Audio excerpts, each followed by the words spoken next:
ملائک برش میگه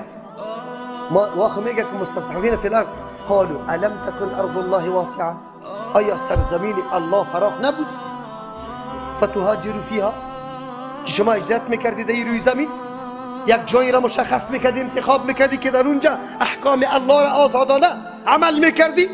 در زیر سایه اسلام تو زندگی میکردی، چرا حرکت نکردی؟ چرا میتور باقی ماندی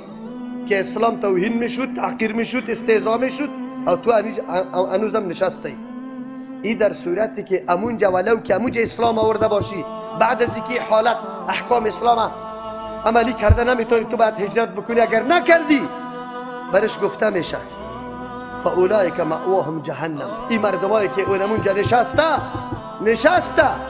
توهین و تحقیر آیات الله میشه، احکام اسلام به وجه درست عملی کرده نمیتونه، این مردمایی که حرکت نمیکنه در سرزمینی نمیره که در اونجا